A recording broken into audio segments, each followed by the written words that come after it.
Dalam nama Bapa dan Putra dan Roh Kudus. Amin. Ya Tuhanku, ya Allahku, aku sungguh percaya bahwa Engkau hadir di sini, bahwa Engkau melihatku, bahwa Engkau mendengarkan aku. Aku menyembah Dikau dengan hormat. Aku mohon ampun atas dosa-dosaku dan rahmat untuk menggunakan waktu berdoa ini dengan penuh hasil. Bunda Kaintak bernoda, Santo Yusuf, Bapa dan Tuanku, malaikat pelindungku, doakanlah aku.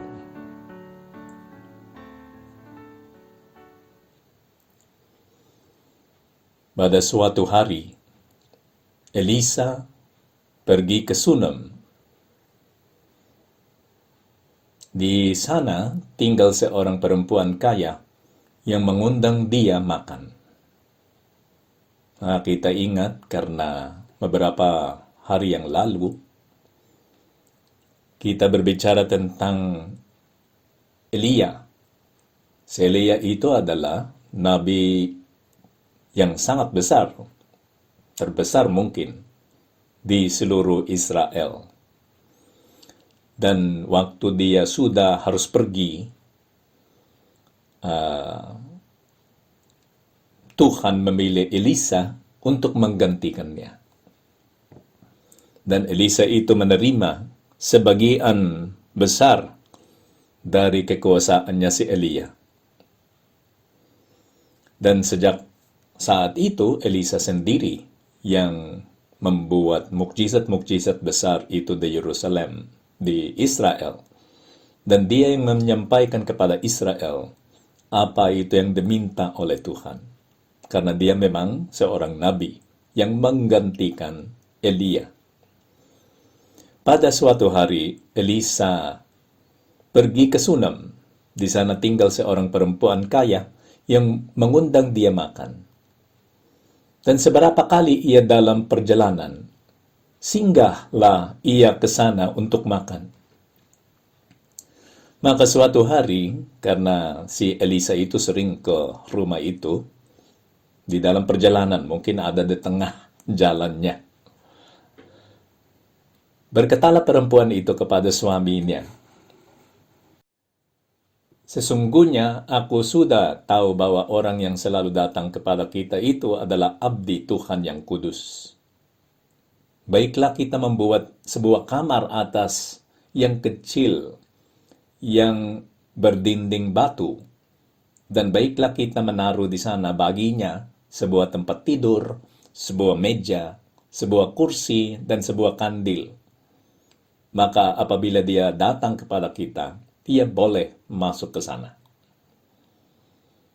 Ayo kita membantu orang ini yang berbuat baik bagi Israel," katanya perempuan itu kepada suaminya.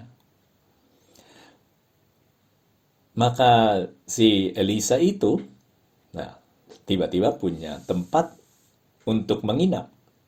Dan perjalanannya itu menjadi lebih enak. Dan dia terbantu di dalam pelayanannya kepada Israel. Pelayanan yang diberikan kepada dia oleh Tuhan. Pada suatu hari datanglah ia ke sana. Lalu masuklah ia ke kamar atas itu dan tidur di sini. Tidur di situ. Dan dia selalu berjalan bersama hambanya itu si Gehazi. Kemudian berkatalah Elisa kepada Gehazi, "Apakah yang dapat ku perbuat baginya, bagi wanita ini yang sangat baik bagi kita?" Jawab Gehazi, ia tidak mempunyai anak dan suaminya sudah tua. Tidak disebut di dalam Alkitab, tapi implikasinya adalah marilah kita membantu mereka, kita berdoa kepada Tuhan, minta anak bagi mereka. Lalu berkatalah Elisa kepada Gehazi, "Panggillah dia." Dan perempuan itu datang, sudah dipanggilnya, berdirilah perempuan itu di pintu. Dan berkatalah Elisa kepadanya, pada waktu seperti ini juga, tahun depan, engkau ini akan mengendong seorang anak laki-laki. Itu yang dikatakan oleh Elisa kepada wanita itu. Dia beruntung karena kebaikannya, dia dianugerahkan sesuatu dari Tuhan melalui Elisa yang dia membantu. Nah, itu selalu terjadi kan. Kalau ada orang kudus, orang yang dekat Tuhan, kita suka menjadi dekat dengannya juga. Karena seorang kudus itu adalah orang yang dekat Tuhan, maka kita merasa kalau kita dekat dia atau temannya, kita juga menjadi dekat Tuhan. Dan itu kesempatan yang luar biasa, mengenal atau berbicara dengan seorang yang sangat sangat kudus dan dekat Tuhan. Itu pernah terjadi kepada Santo Josemaria, karena hari ini kita merayakan Dies Natalisnya, yaitu hari rayanya atau pestanya Santo Josemaria. Santo Josemaria itu adalah pendiri Opus Dei, dan selama banyak tahun dia tidak kemana-mana, dia di Roma saja. Sehingga walaupun ada banyak orang yang dibantu oleh ajaran-ajarannya dan tulisan-tulisannya, mereka belum pernah melihat dia. Khusus pada waktu itu belum ada internet, tidak, dan itu naik pesawat itu sangat jarang karena mahal. Waktu Santo Josemaria itu hidup, masih ada di bumi ini kan. Dan jarang seorang bisa kemana-mana ya. Maka bertahun-tahun dia hanya di Roma dan belum pernah dilihat oleh orang-orang itu yang menjadi anak-anak spiritualnya. Tapi suatu hari, sekitar tahun 1972 atau 74, dia ke Amerika Selatan. Dan banyak orang yang excited karena pada pertama kalinya mereka bisa mengenal orang itu yang menulis banyak hal yang membantu mereka di dalam kehidupan rohani. Dan sungguh dianggap orang yang kudus bagi orang-orang itu. Oke, dia ke sana dan ada banyak pertemuan, ada banyak yang bisa mendengar langsung dari dia ajaran-ajaran itu. Dan dia mau pulang dari satu negara. Di negara itu, waktu Santo Josemaria itu bersama Beatus Alvaro del Portillo sudah ada di dalam pesawat dan pintunya sudah ditutup. Tapi yang tangganya itu masih ada. Ada seorang wanita yang kenal pelayan-pelayan itu yang ada di dalam di dalam bandara. Tiba-tiba dia menerima inspirasi. Loh, ini ya kesempatan yang diberikan kepada saya untuk mengenal secara lebih dekat seorang kudus. Tapi saya belum bisa berbicara dengan dia secara lebih dekat. Nah, karena dia kenal orang-orang yang ada di dalam bandara itu, dia minta dibiarkan naik tangga itu dan masuk di dalam pesawat, diminta dibuka pintunya lagi supaya dia bisa berbicara sama Santo Josemaria itu. Dan karena memang dia teman baiknya orang-orang di bandara itu, dia dibiarkan naik ke tangga itu, mengetuk pintu pesawat itu, dan dibuka oleh orang-orang yang ada di sana. Mereka kagum ya, karena kenapa saya mau berbicara sama Romo Josemaria, karena ini kesempatan Satu-satunya aku bisa berbicara dengan orang yang kudus seperti itu. Dia dibiarkan masuk dan dia berbicara sama dia. Wah, itu seperti dia ada di surga. Karena dia berbicara dengan orang yang kudus. Waktu dia keluar dari pesawat, tepuk tangannya orang itu, ya, semuanya itu bergembira karena dia uh, mengambil kesempatan itu untuk berbicara dengan orang kudus. Ya, memang seperti itu kan? Kalau kita ada kesempatan untuk berbicara dengan orang yang sangat kudus, kita tidak akan melewatinya, kan? Seperti saya dulu setelah tabisan ada kesempatan untuk ketemu dengan Beatus Alvaro del Portillo. Ya, memang dia pada waktu itu dia belum beatus. Tapi semua kami tahu bahwa dia orang yang sangat kudus. Dan saya minta ketemu dia, dan saya ketemu dia beberapa menit itu, 20 menit mungkin. Saya berbicara sama dia. Wah, rasanya enak. Waktu kita mengenal orang kudus. Oleh karena itu kita merayakan pestanya Santo Jose Maria. Mengenal orang kudus itu ada banyak yang merasa beruntung ya. Misalnya orang-orang yang mengenal Santo Pius ke-10, Bapak Paus yang kudus itu. Dan waktu dia masih hidup, banyak orang yang tahu bahwa dia dikasih mukjizat-mukjizat oleh Tuhan. Maka kita bisa dapat mukjizat melalui Santo Pius ke-10 yang masih hidup. Itu bukan perantaraan, tapi bantuan orang yang masih hidup. Ya. Dan pernah ada cerita tentang seorang uskup yang mengunjungi ad limina Bapak Paus itu. Karena uskup itu, ibunya pada waktu itu sakit parah. Dan karena dia berpikir, wow, Bapak Paus kita ini sekarang sangat kudus, bagaimana kalau saya minta dia mendoakan ibu saya, supaya ibu saya sembuh. Oke, dia berani. Dia datang, berbicara sama Bapak Paus, dan dia minta ini yang sedikit aneh permintaannya. Katanya kepada Bapak Paus, Bapak Paus yang mulia, ibuku itu sakit. Dan saya hanya minta dari Anda ini, tolong mengatakan kata-kata ini. Aku menghendakinya sembuhlah dia. So, semoga dia sembuh. Ya, itu minta dari Bapak Paus. Bapak Pausnya itu terkejut. Katanya, aku bukan orang yang membuat mukjizat. Kenapa Anda minta itu dari saya? Tolong Bapak Paus, katanya Bapak Uskup itu. Tolong Bapak Paus, saya hanya minta itu.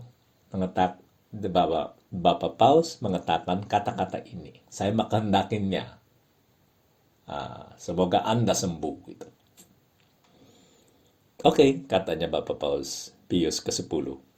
Aku menghendakinya. Saya mau itu terjadi. Sembuhlah Anda. Dan memang ibunya itu sembuh. Setelah dia pulang, ibunya itu sembuh. Dan ada satu yang lucu, yang pencuci pakaiannya di Vatikan itu pernah berpikir, karena dia ada penyakit di kakinya. Maka dia berpikir, oh Bapak Paus kita ini sangat kudus, sehingga bagaimana kalau saya memakai kaos kakinya, mungkin saya sembuh. Kata dia, lucu memakai kaos kakinya Bapak Paus, dan dia sembuh. Dia sangat excited, dia lari kepada Bapak Paus, dan dia mengatakan, ya yang mulia, ada mukjizat yang terjadi. Saya memakai kaos kakinya yang mulia, dan saya sembuh dari penyakit kakiku itu. Loh, katanya Bapak Paus kepada wanita itu. Saya selalu memakai kaos kaki itu, tapi penyakit kakiku itu tak pernah sembuh katanya. Ya memang itu mukjizat yang besar katanya Bapak Paus ya. Nah, itu lucu karena ya, hal-hal itu terjadi tiap kali kita mengenal orang yang kudus. Santo Yohanes Paulus kedua, waktu dia meninggal, 5 juta orang yang pergi ke Roma dari seluruh dunia hanya untuk melihat dia 1 menit. Karena itu 5 juta orang. Mereka antri mau masuk ke Vatikan untuk melihat jenazahnya Santo Yohanes Paulus kedua. Ya, antrinya itu panjang sekali. Maka mereka tunggu antrinya 18 jam supaya mereka bisa melihat selama 1 menit Bapak Paus yang baru meninggal itu. Karena semua itu 5 juta orang itu merasa bahwa kehidupannya itu berubah menjadi lebih baik karena Bapak Paus Yohanes Paulus kedua.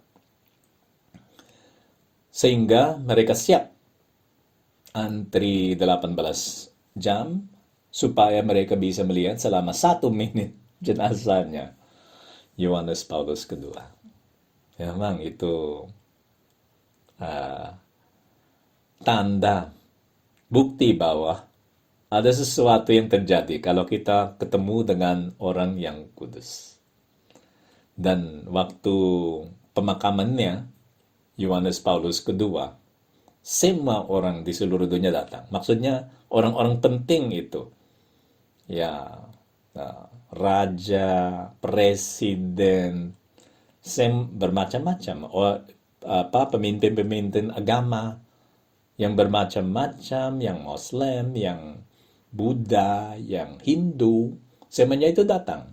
Yang Anglikan, dari yang orang gereja-gereja Kristen, itu yang FOMO pertama. Dulu saya tidak tahu apa maksudnya itu FOMO, FOMO. Ternyata maksudnya adalah fear of missing out. Ya, takut ketinggalan.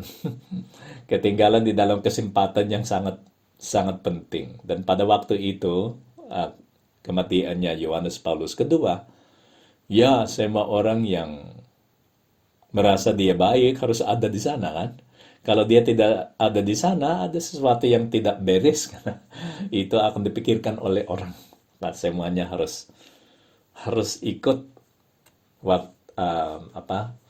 pemakamannya. Sampai misa mereka mengikuti misa. Pemakamannya itu Santo Yohanes Paulus kedua. Karena kita beruntung tiap kali kita ketemu dengan orang-orang kudus itu.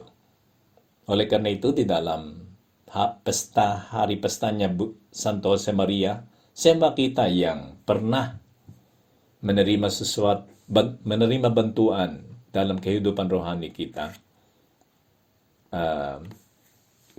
mau mengingat dan berterima kasih kepadanya atas apa yang kita terima dari dia. Katanya Tuhan Yesus Kristus di dalam Injil, bacaan Injil untuk hari Minggu ini. Barang siapa mempertahankan nyawanya, barang siapa menyambut kamu, ia menyambut aku. Dan barang siapa menyambut aku, ia menyambut dia yang mengutus aku.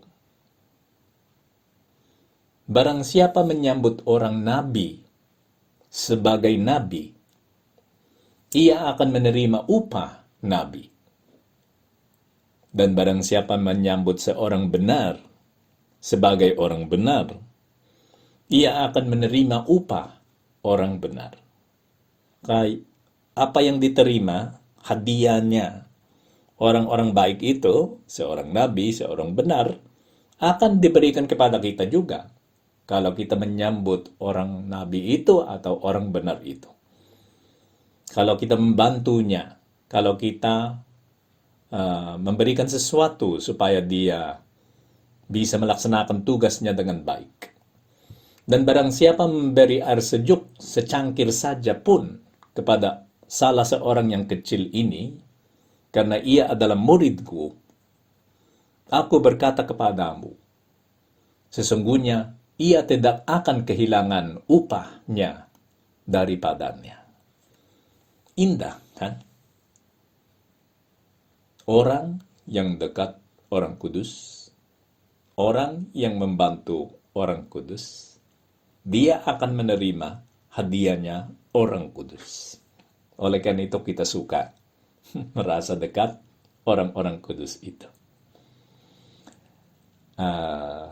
Dan itu benar-benar penting, karena itu yang dijelaskan oleh Bapak Paus kita Fransiskus dalam suratnya itu, Exsultate et Gaudete et Exsultate, yaitu bersukacitalah dan bergembiralah.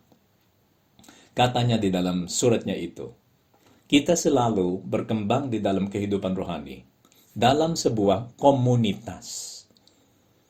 Kita menjadi kudus bersama. Maka katanya di dalam surat itu, kalau kita hidup terpisah dari sesama, sangatlah sulit untuk melawan nafsu, jerat perangkap dan godaan iblis, dan dunia yang egoistis ini sangat sudah menolak semua itu. Diberondong oleh berbagai macam godaan yang memikat, jika kita terlalu kesepian, dengan mudah kita kehilangan kepekaan akan realitas yang kejernihan batin dan menyerah. Kekudusan adalah perjalanan komunitas, katanya Bapak Paus Fransiskus. Dilakukan berdua-dua.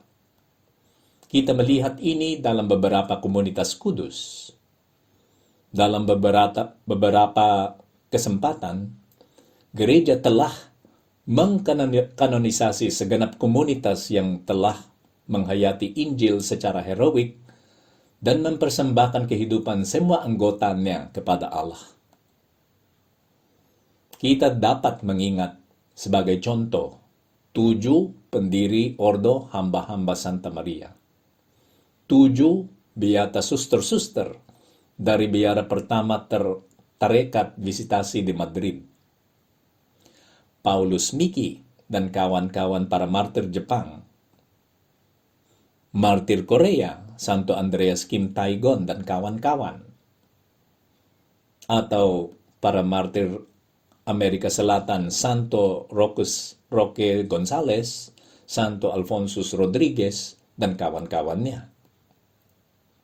Kita perlu mengingat pula kesaksian belum lama ini dari para terapis di Tiberine, Aljazair, yang bersama-sama mempersiapkan diri untuk kemartiran. Maka semua mereka menjadi martir bersama karena diancam. Demikian pula ada banyak suami istri kudus, di mana setiap pasangan menjadi pengudusan untuk yang lain. Hidup atau bekerja sama sesama tentu menjadi jalan pertumbuhan rohani.